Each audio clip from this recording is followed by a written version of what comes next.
Hi, I'm Kelly. And hi, I'm Geoff. And this is Blueprints for Belonging, where we're exploring how to build conscious connection in a disconnected world. Because belonging doesn't happen by accident, it Nope. happens by design. Hey, Geoff. Hey, Kelly. We're back. This is Blueprints for Belonging, Yes, it is. where we're going to do another episode on learning about feelings. Feelings.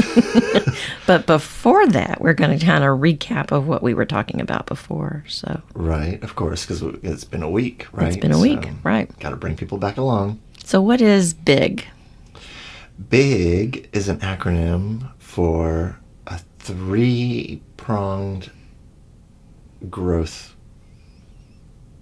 pattern. Okay, well, yeah, so B is for building awareness. I is for investigating meaning. And G is for generating choice. That's right. And right. in that order, Yeah. And so why are we using this acronym? Why are we using BIG? To help us understand a little bit more about connection. we use it every day.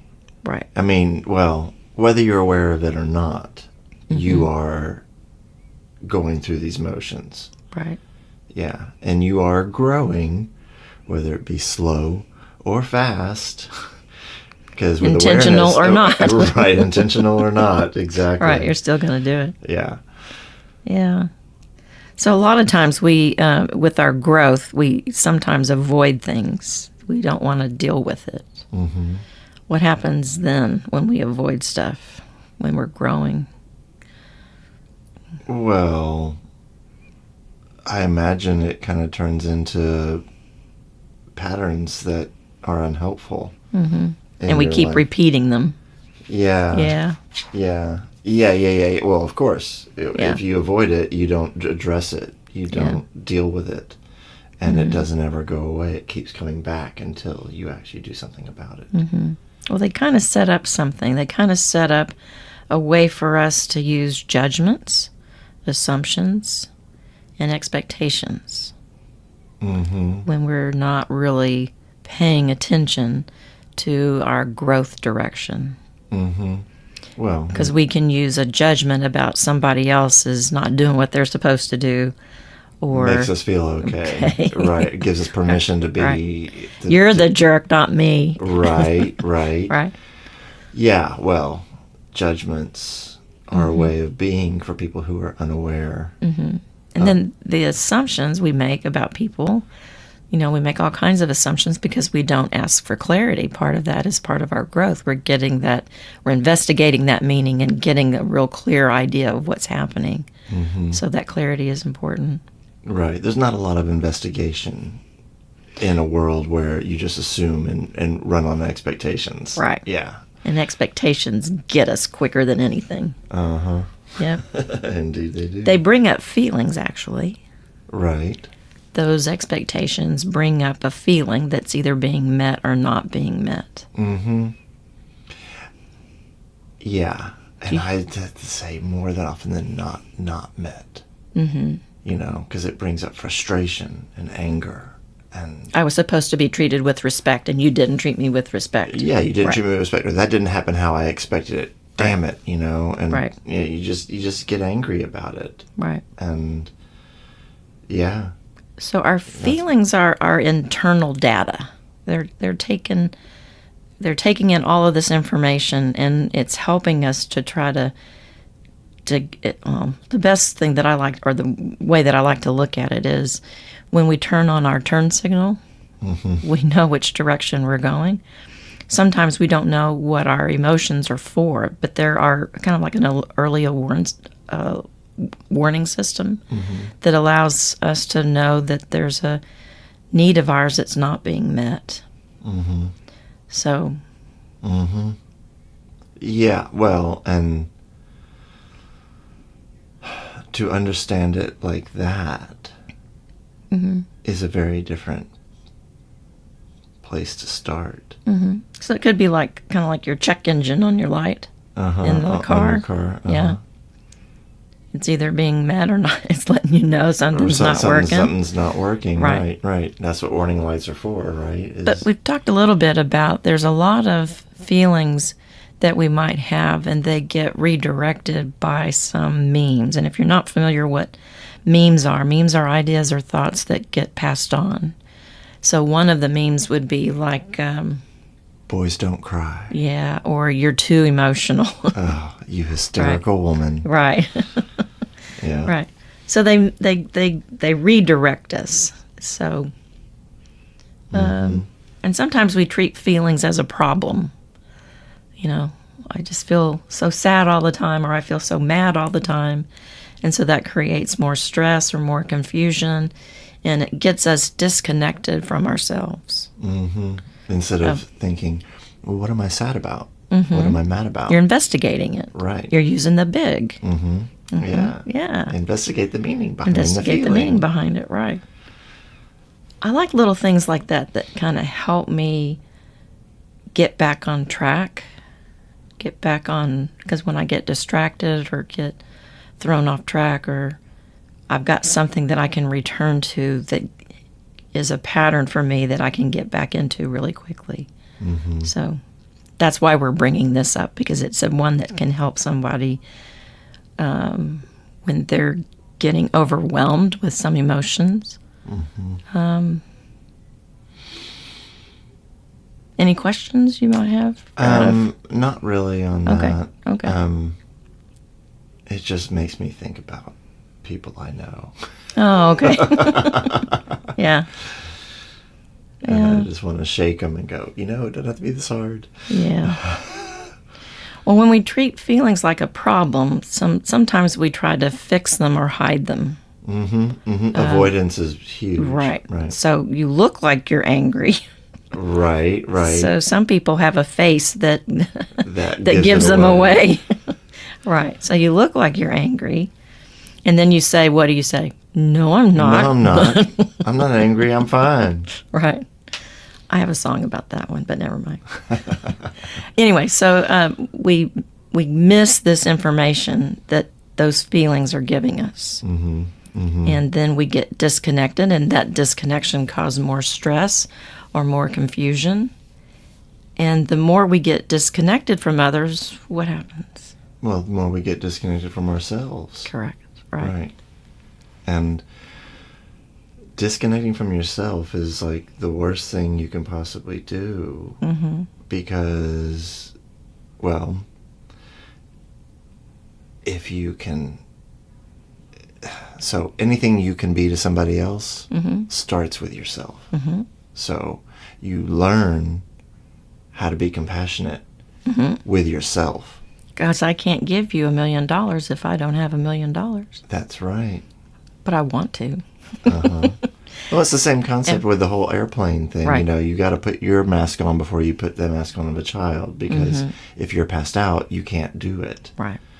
And so, but, I mean, really, if you want to stop judging people, you have to start judging. Stop judging yourself first. Right. And that's kind of hard to do because we have a lot of mimetic systems that are set up to judge us. A lot of training.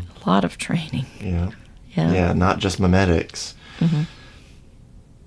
You mirror what you learn in your house. Mm-hmm.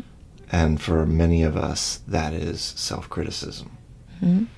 Because the criticism of a parent turns into self-criticism when you're little, and you just pick it up. Mm-hmm. And then it's reinforced, of course, by all the mimetics that you encounter in school. So that internal judge that you have, the internal critic, the internal judge, sits there and tells you what a bad person you are. Oh, yeah, what an idiot you are. Mm-hmm. Yeah, why'd you do that, you stupid ass? You know, yeah, I mean, it's cruel. Mm-hmm. And sometimes people just want them to shut the H-E double hockey sticks up. And for me, as a drug counselor, I know that for some people, that helps them to drink or to use some sort of a drug to help them shut that internal critic up. So, yeah, makes you feel better, get distracted by it. Right? Yeah, drugs and alcohol do work. Yeah, but not forever. Not for long, right? Yeah.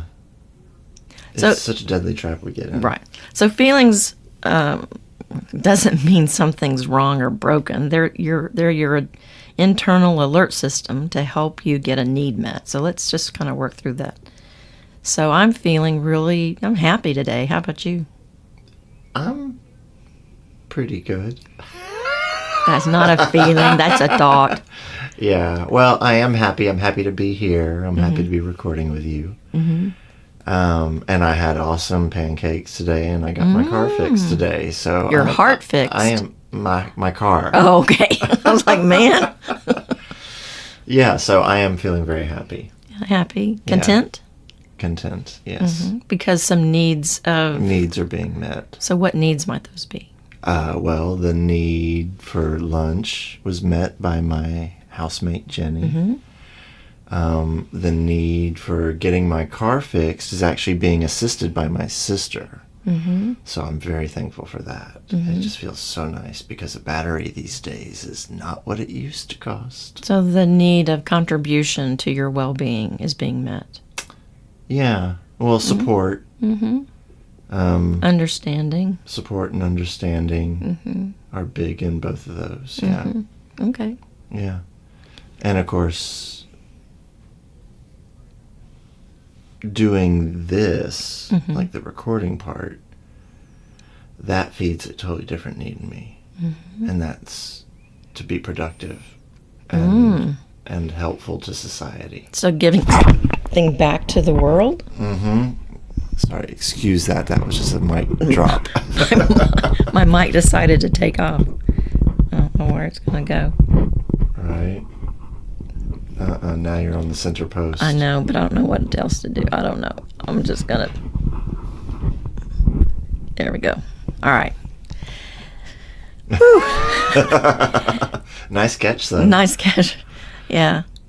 Well, now I'm a little frustrated because my mic's not sitting where it's supposed to be. Right. So I'm having a need for consistency, a need for contributing to a well-done podcast without any... Right, without any snafus. Right. But here you are. This is the real world. Sometimes things like that happen. So. Yep, exactly. But just like for our growing up, we didn't necessarily grow up in an environment where feelings were always welcomed. Sometimes they weren't welcomed. No, right? often they were seen as weakness.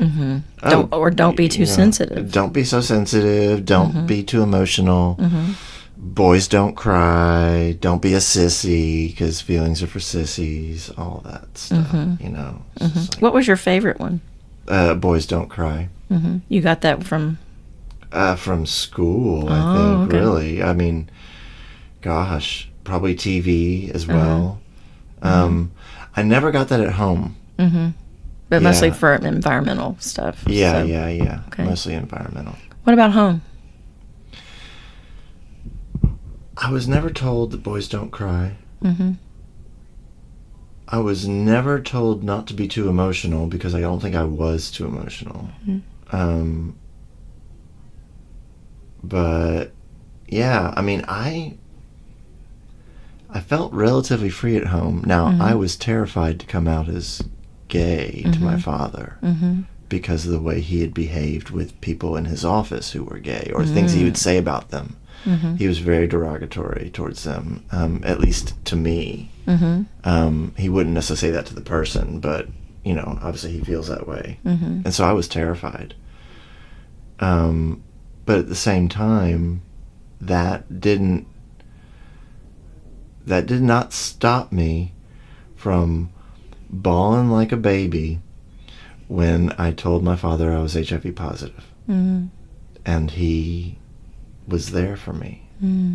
And so I actually grew up in a pretty supportive home. That's great. Yeah. That's great. Yeah. Mine was... We don't have time for that. Yeah. I'm afraid we probably don't. I only know a little bit about your home life, but woo-wee. They were busy doing other things, but come on, get busy. Do what you need to do. So Right. you having some emotions, get over it. Right. No time for that. Right. I'll give you something to cry about. Yep. So fear is another one that goes along with emotions, because if I let somebody know what's going on with me, I'm fearful that I'm going to be rejected or hurt or harmed for those coming out about what I'm feeling about. Mm-hmm. So having that vulnerability or that discomfort is hard in a family system. Mm-hmm. Now move that into your friends, and then possibly into your work environment. Mm-hmm. And absolutely. Sometimes in our work environments, what would that be like if you had some emotions in your office? Oh, well, being emotional in the office is frowned upon. Right. We don't have time for that. We don't have time for that. No. If you got a problem, you save it for home. Right. Do you need to go see someone? Right. Oh, Lord. Yeah. But at the same time, as we aren't allowed to have emotional issues or show emotion at work, at one job that I had, and this is, I will say, at the city. You have to know what city I live in, though, to figure that out. The director of the department that I worked in was such a narcissist. Such a guy with a big chip on his shoulder that just looking at him wrong knocked it off, and he wouldn't just take offense. He would be disrespected. So it was one of those, that everything was tied to respect for him. And he walked in one morning, and he was, so it's okay for him to show emotion or be emotional in that way, which to me is incredibly emotional. It's just like, oh, are your feelings hurt? Oh, I'm so sorry. Swack. But he basically came in early in the morning, and there was a woman there, and she was having her coffee. It was before 7 o'clock or 8 o'clock, whatever the start time is, and she had her head down, and he walked by her desk, and he said hello to her. And she didn't say anything? She didn't respond. Oh, boy. And he didn't even have the cojones to say something to her directly about it. It was my boss, who is the assistant director, who said something to her. Like, you really offended him. You really disrespected him. You should go apologize. And she was just like, What happened? I didn't even see him. Right. And yeah, it was ridiculous. Right. She was not there much longer. She left. Right. Because that's what happens when negative emotions enter the office. Right. So we get these learned ideas or memetics that we absorb in our culture, our families, and our media. And they're rooted in that fear and discomfort. And for us to work through them, it's going to take some awareness to them. So that's part of what we're inviting people to practice, is to be aware of these, to be aware, oh, there's one, kind of noticing, oh, that's one, there's one, I'm recognizing that one. And then to be able to, investigate where they're coming from. Oh, that was an old pattern that I had from when I was a kid, or they're, whatever might be happening for that other person, that they're sharing something that's their pattern that's going on for them because of whatever is happening for them. But anyway, so but when we bury our feelings, when we're not really allowing them to come up or kind of work through them, they later show up as anxiety. And if anything, they come on much stronger. Well, not only that, anxiety is kind of the root to all illnesses. Right. So we want to make sure that we're paying attention to how do we recognize where we're getting our anxiety from. So. Yeah, because anxiety is one we always had to look underneath it. I had a friend who was in high school. He was always, whenever we went into Mrs. Ottoman's class, she was my ninth grade and senior English teacher, and she was so mean. She says quietly. So mean. But she had her good parts. I mean, she was trying to help us, trying to get us or to motivate us, but he just had the most pit in his stomach that was always, he would throw up as soon as he was in there. So Wow. It was just a hard, tough time for him to be in the classroom. Mm-hmm. So. Wow. Well, throwing up is a good sign that you got something that you need to investigate. Well, I know. So anyway, how do we get back to understanding what our emotional lives are, and how do we gain this emotional literacy? So what do we need to do to be able to name it, notice it, and normalize these feelings?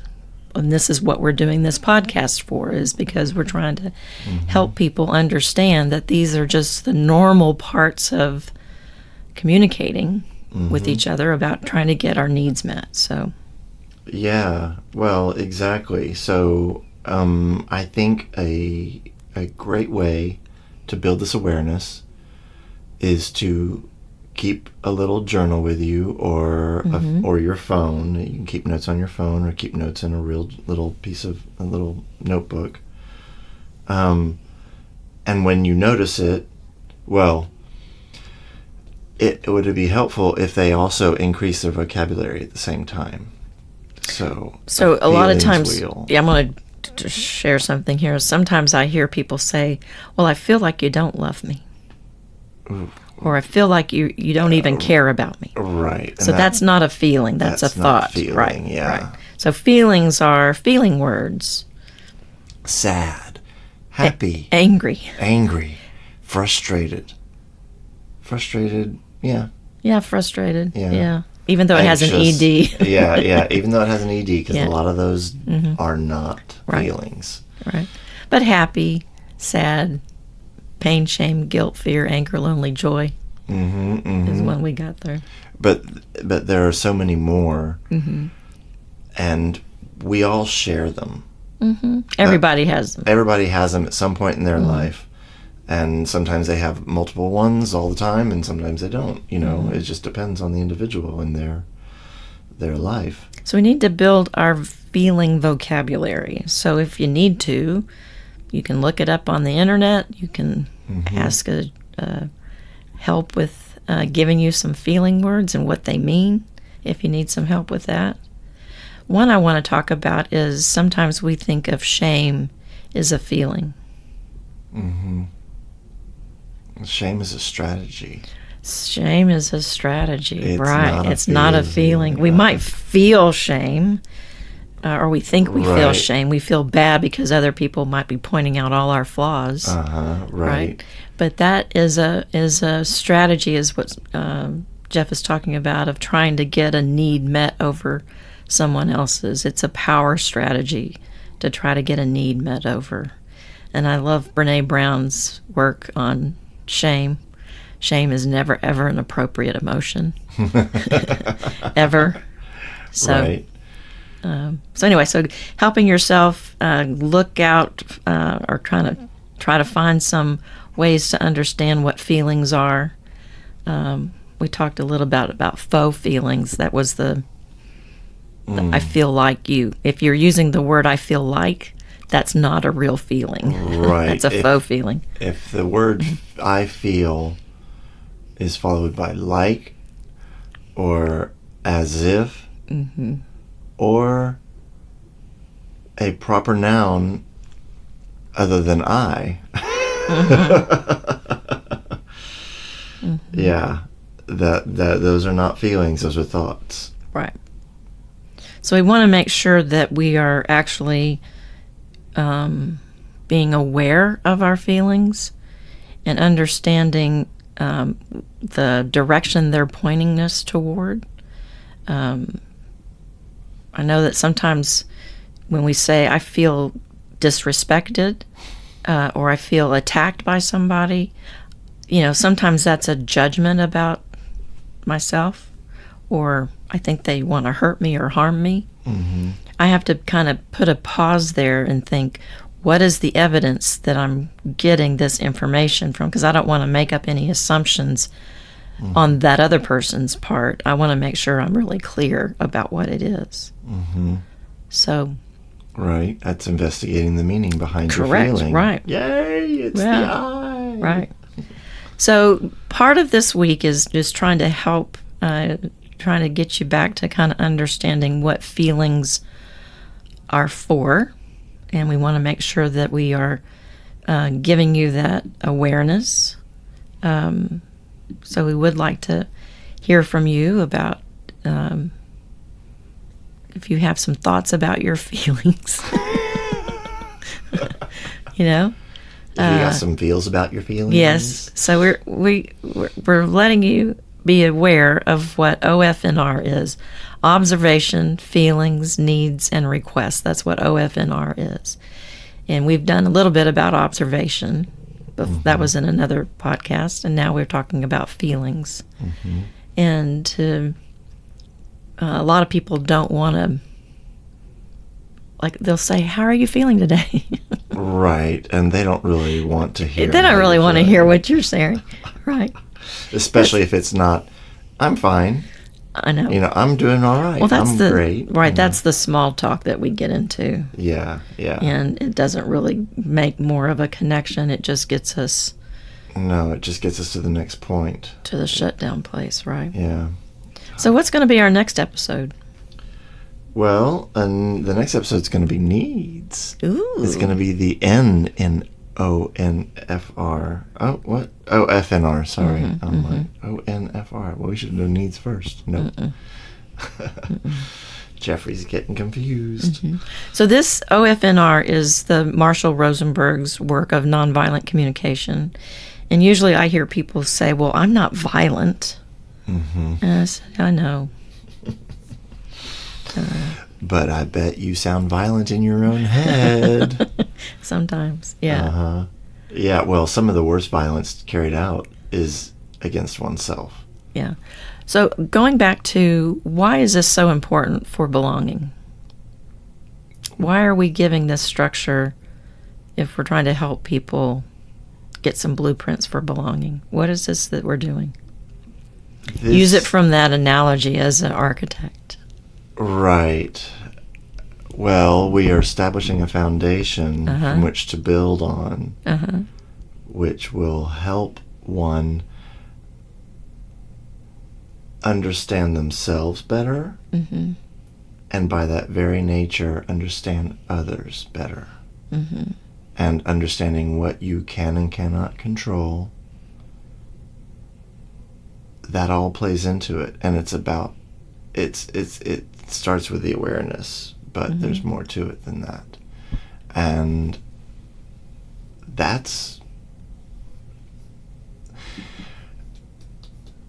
it is easier to belong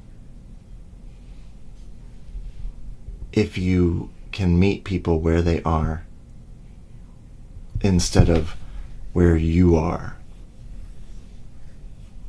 And that is exactly what happens when you're unaware. When you meet people, you meet them where you are, and you expect them to conform to your needs and your expectations. And when you practice what we're talking about, the OFNR and being nonviolent and investigating feelings and needs, you stop doing that. You start approaching people where they are, and with compassion and with curiosity, which is not what we're taught to do in all of our lives. Right. So before we leave, we want to give you a simple reflection, and that is to be aware of what feelings have you been trying, what have those feelings you've had been trying to tell you lately, beneath all the noise that you've had, beneath all those shoulds that coming up. Yeah. So have a think and document when you're coming up with feelings that are new for you. Take a look at a needs wheel online and leave us a 5-star rating. Leave a comment, subscribe, follow. We would love to see you next time. Thank you very much for coming. All right. Thanks for being here.